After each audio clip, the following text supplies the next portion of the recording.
Greetings and welcome, friends. Welcome to Chapter 2. Am I right? Wow. Chapter 1. I remember then. But now we're in Chapter 2. This is so much different. It's like arguably twice as good as Chapter 1? Maybe? Well, nah, not necessarily. I guess the 1 is more of just a naming convention regarding the number of chapters, not the quality of them. But nonetheless, here we are. We're talking about 2.1 from your geometry textbook, Big Ideas. And 2.1 is about conditional statements, things that are they're logic gates. They are, there's a condition to whether or not the next thing happens. You'll see, right? It'll be great. Conditional statement. A conditional statement is a logical statement that has two parts, a hypothesis, P, and a conclusion, Q. When a conditional statement is written in if-then form, the if part contains the hypothesis, and the then part contains the conclusion. Also, then is THEN, not THAN, because that would be like greater than comparative sort of thing, not as time passes, sort of then whatever. So the words that I would read are if P then Q, or right, if a month is June, then it has 30 days sort of statement setup. And the symbols we might have, because sometimes we might use symbols to represent these statements. You have P implies Q. Here's a cool little arrow symbol that you might use. Good stuff. Also, this sort of logic gate shows up in computer programming. It shows up in electrical circuits. You might have kind of like things that are doing a check or has if-then logic. Minecraft Redstone, I'm pretty sure there's probably some way you can make an if gate, if-then gate, or there's NOR gates and NAND gates and all sorts of weird things like that. Also, yeah, in terms of philosophy and just logic and argument, having a proper understanding of these types of statements will allow you to better understand and discern our universe, combine ideas into new ideas in a factual way rather than a pseudo-logical way. So let's first practice by writing statements in if-then form. Here we go. And so we can translate different facts and such into these if-then form style statements. So it says use red. You guys might be limited in your color selection to identify the hypothesis, and blue to identify the conclusion. Then rewrite the conditional statement in if-then form. All right. So all birds have feathers. So the hypothesis is the thing that I have is a bird. The conclusion is then it has feathers. So if I want to write this in if-then form, I would say if, you could say if it is a bird, or if the book chose to say if an animal is a bird. But I mean, arguably, maybe we didn't narrow it down to animals already. Although perhaps maybe they were, assuming that the object set that we were referring to was featherable objects. But even then, I mean, you could have had like a coat or something that has feathers on it. I don't know. A non-animal, or a previous, once was an animal, or piece of an animal. If an animal is a bird, then it has feathers.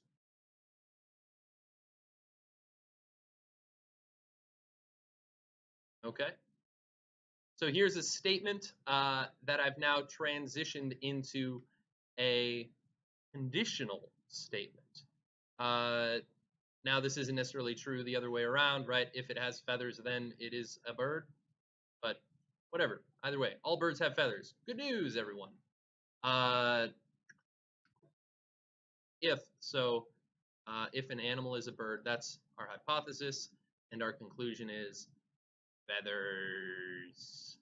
All right, let's check this one out. B. Now, this one is worded a little bit differently. So you are in Texas if you are in Houston. All right, so the hypothesis is which?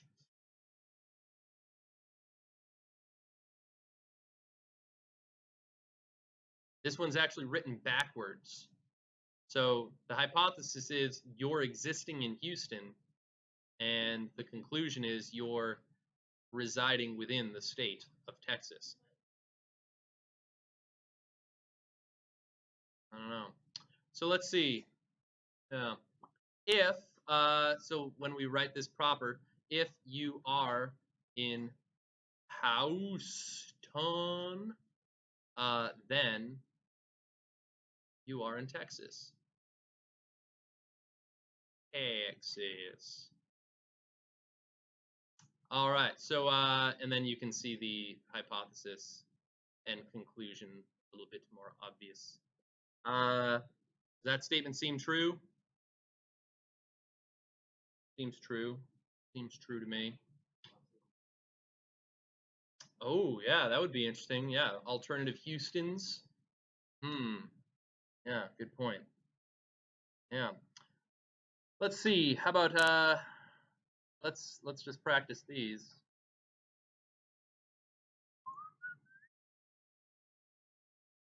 Same idea. Right. There we go. So let's see. Use red to identify the hypothesis. Blue. Blah blah blah blah. Same idea. All 30-degree angles are acute angles. That's similar to one that we had just practiced. Which is the hypothesis in this instance? Ooh. Ah. Which is the hypothesis? Thoughts? 30-degree angles. The conclusion is acuteness. And so if-then statement is if an angle is 30 degrees, then it is acute. Got some Doppler effect going on here, multiple sirens traveling closer to us. Here we are. All right, wow, this next one is interesting. 2x plus 7 equals 1 because x equals 3. So the because is kind of the condition piece. The cause of, so they're saying x equals 3, or sorry, negative 3, my bad, yeah. And then they're saying 2x plus 7 equals 1 would be the conclusion once you know x equals negative 3. Interesting. So setting this up, we would say if x equals negative 3, then 2x plus 7 equals 1. Not a really big fan of this.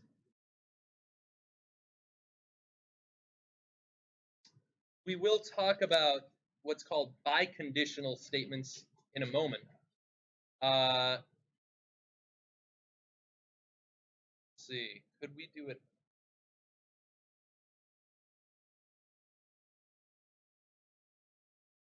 What's interesting about this statement is this is not the only true conclusion that could come out of that.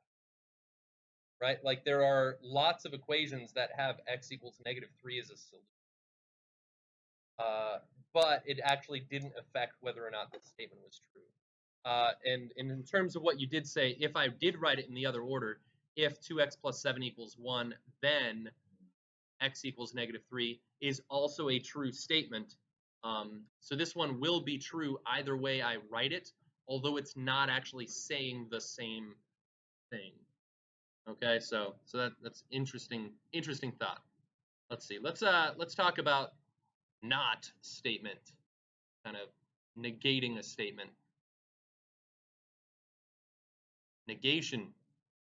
The negation of a statement is the opposite of the original statement. To write the negation of a statement P, you must write the symbol for negation, which is the tilde, I believe is the keyboard instructor's name for that, right? The tilde key, am I right? No? I believe so. It's next to the 1, but you got to hold shift. But either way, it's like the congruent symbols to pay blew away. And there you go. So before the letters. So not P is written as squiggly P, right? Or you'd read it as not P. So the words are not P, the symbols are not P.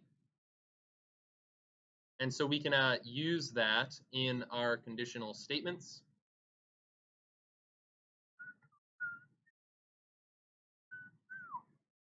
So it says write the negation of each statement. So here the negation would be the ball is not red. Bam. Here's the negated statement, right? Oh, wait, oh, the cat is not black being the original statement. The negation would be cat is black. Wow. So it's just like it's opposite day is all it is. Did it ask us for symbols? Well, the symbols are going to be helpful in this next batch of concepts, which we've already started talking about one of them.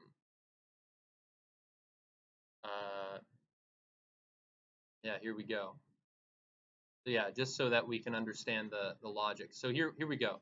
Related conditionals. So if I have a regular conditional statement, you say if P, then Q, right? Symbolically written as P implies Q. All right? Now here's this concept of converse. Not the Chuck Taylors you're thinking of, right?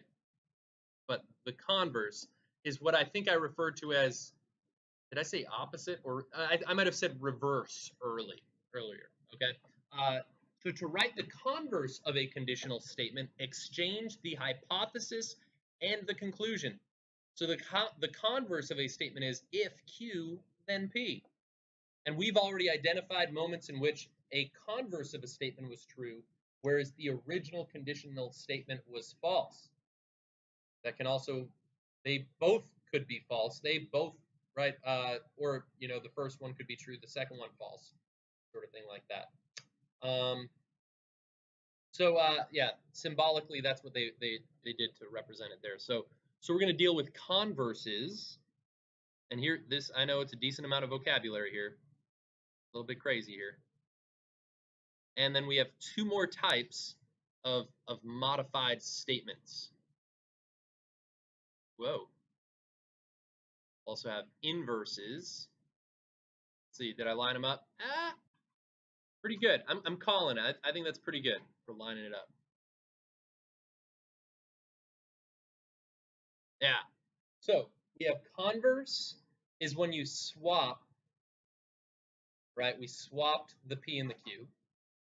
Inverse is when you negated both, right? So not P implies not Q. And my favorite, the contrapositive, oh my goodness, is when you negated it and you flipped it. Wow. I'll let you guys catch up with at least writing the names of these things and their symbolic equivalents, right?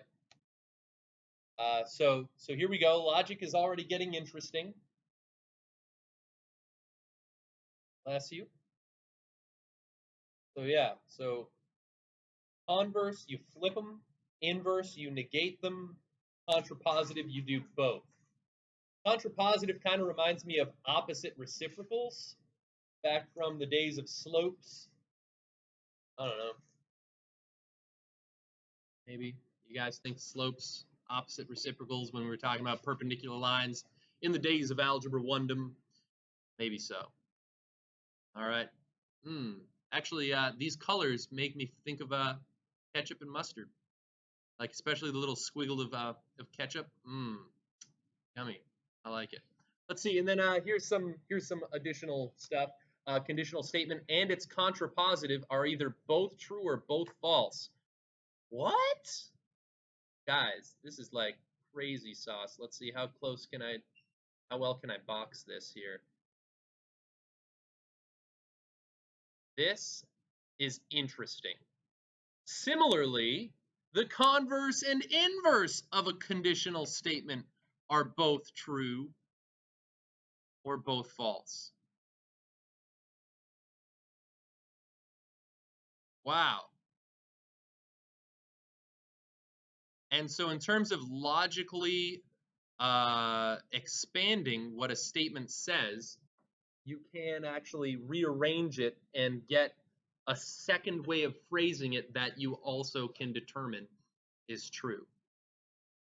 In general, it says when two statements are both true or both false, they are called equivalent statements. Equivalent statements. Okay. All right, so I want to give you an example of this. This example is actually going to be from our blue geometry book. This is old school, but I still like it. So, I know you guys are probably writing stuff down. I'll just sing a song or something.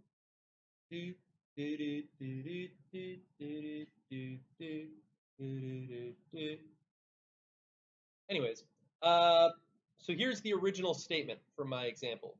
If the measure of angle A is 30 degrees, then A is acute. True statement. True, right? And we just claimed that a statement and its contrapositive will also be true, right? If one's true, then the t'other is true. So let's see. Do we think that this contrapositive is true? If angle A is not acute, so I negated it and flipped it, right? Then the measure of angle A is not 30 degrees. Does that feel like a true statement to you? Can you think of a counterexample to that? So a non-acute angle, so it's either right, straight, obtuse, then its measure is definitely not 30 degrees. It can't be. Okay, so that makes sense to me. Right? You guys agree? So check. And it turns out that that logical rearrangement works every time. Every time. Todo de los tiempos. So let's look at the inverse and converse. So the inverse was when we negate both. So notice, so it negated and negated. All right. So if the measure of angle A is not 30, then A is not acute. So that's a not necessarily statement, right? And a counterexample of that is 31 degrees. It's not 30, but it is also acute. So this statement, not a true statement. The converse of the original is when let's see. Let me slow down. So inverse, negate, converse is flip. You know what I just realized? Switching books. Here they did converse and then inverse. The old book did inverse and then converse. Wow, that's not the most helpful. Yikes, man. So either way, the converse is when we flip the P and the Q. So it says if angle A is acute, then the measure of angle A is 30. We agreed earlier that that is false. And notice that these logically rely on one another, that they're either both true, both false, etc.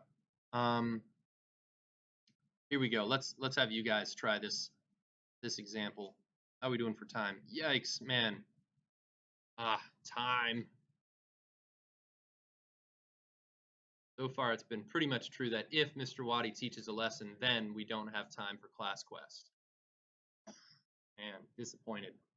Yeah, you can wake him up if you want. Like, hey, hello, welcome. Yes. Let's see, writing related conditional statements. All right, so here they just defined P for us.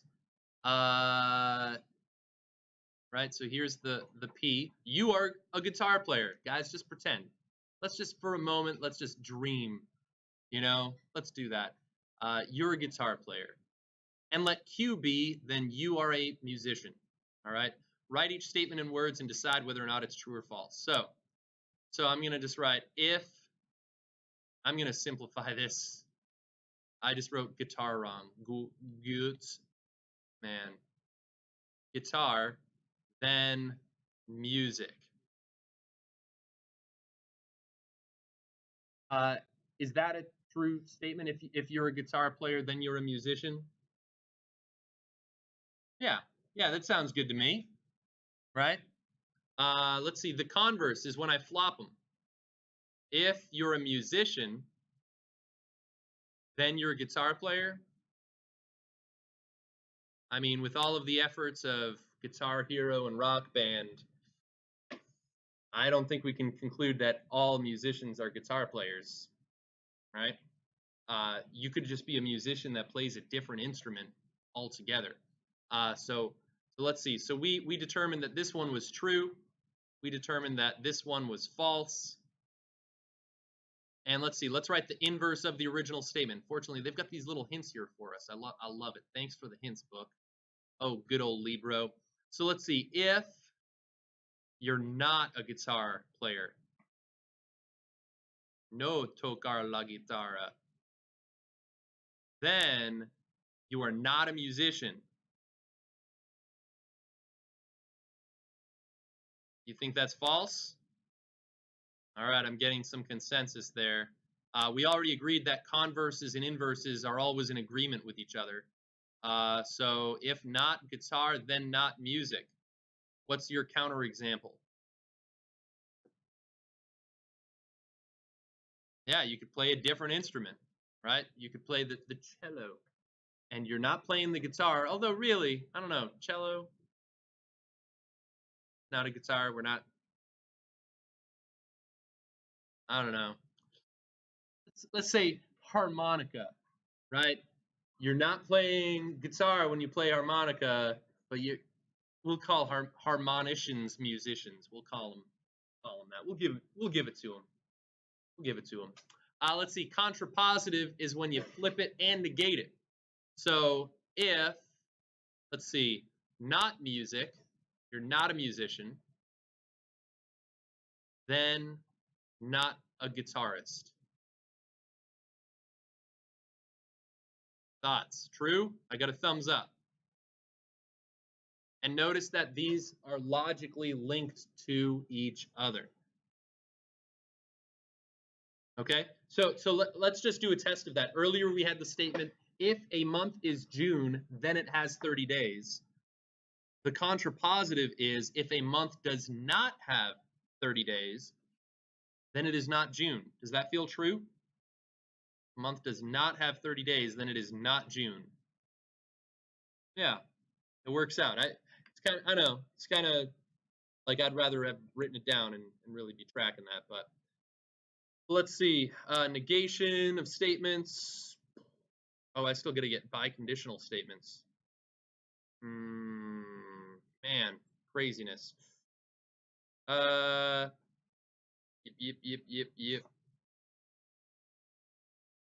Here, I'll put this up here. Don't write this down though. Where's my scroll bar at? Bam. All right. You can write a definition as a conditional statement in if-then form, or its converse. Both conditional statement and its converse are true for definitions. Interesting. For example, consider the definition of perpendicular lines. Two lines intersect to form a right angle, and they are perpendicular lines. You can also write this definition using the converse. If two lines are perpendicular lines, then they intersect to form a right angle. Good stuff. You can write this. Hooray. So this statement is true whether original form or converse. That is true when you are dealing with definitions. Okay, definitions. Let's see, let me just skip on down to biconditional statement for sake of tiempo here.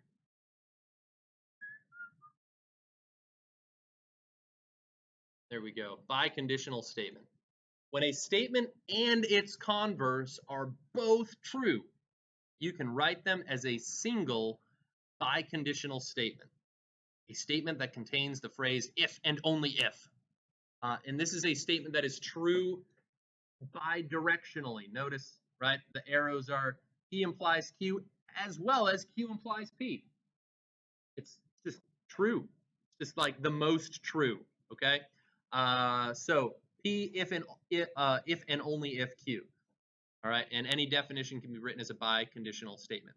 So regarding perpendicular lines, I could say Perpendicular lines. Wait, no, how do I? I just messed up. How do I get that into this form? All right. If two lines, let's see, two lines intersect to form a right angle, if and only if they are perpendicular. Okay, there we go. We got there eventually, friends. We got there eventually. Truth tables. I don't think I'm going to get to. Yeah, I think we're going to call it a day. We'll take a pause right here, and we'll get some work done with this. As you can see, this is a lot of vocabulary, mostly kind of verbal and just it's logic, which this sort of logic is going to allow us to kind of continue to discover the rest of mathematics. All right, well, thanks for watching, Internet friends. Bye-bye.